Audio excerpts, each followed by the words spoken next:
Peak hours में ओला उबर की ride अब पहले से ज्यादा महंगी।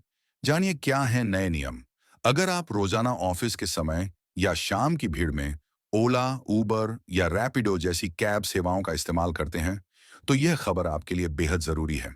दरअसल केंद्र सरकार ने ऐप आधारित टैक्सी सेवाओं को लेकर नई गाइडलाइंस जारी की हैं, जिसके अनुसार अब ये कंपनियां पीक आवर्स में बेस किराए का 2 गुना तक वसूल सकती हैं। क्या होता है पीक आवर्स? पीक आवर्स वह समय होता है जब ट्रैफिक सबसे ज्यादा होता है, जैसे सुबह ऑफिस जाने और शाम को लौटने के समय। इस दौरान कैब की डिमांड बढ़ जाती है और सड़कों पर जाम भी ज्यादा होता है। ऐसे में राइड पूरी करने में ज्यादा समय लगता है और इसी के चलते कंपनियों को किराया बढ़ाने की छूट दी गई है।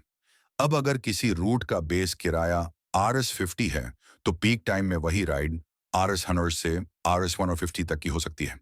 पहले यह सीमा 1.5 गुना थी, जिसे अब बढ़ाकर 2 गुना कर दिया गया है। नॉन पीक आवर्स में क्या होगा? नई गाइडलाइन के मुताबिक जब डिमांड कम होती है, यानी नॉन पीक टाइम, तब किराया बेस फेयर का कम से कम 50% होगा। उदाहरण के तौर पर, अगर सामान्य किराया R600 है, तो ऑफ पीक टाइम में R81 से कम किराया नहीं लिया जाएगा। सख्ती भी बढ़ी। ड्राइवर और यात्रियों पर जुर्माना। कैब सेवाओं की पारदर्शिता और सुरक्षा को ध्यान में रखते हुए सरकार ने कुछ सख्त नियम भी लागू किए हैं। अगर कोई ड्राइवर बुकिंग स्वीकार करने के बाद बिना कारण राइड कैंसिल करता है, तो उस पर कुल किराए का 10% तक जुर्माना लगेगा। अधिकतम RS100।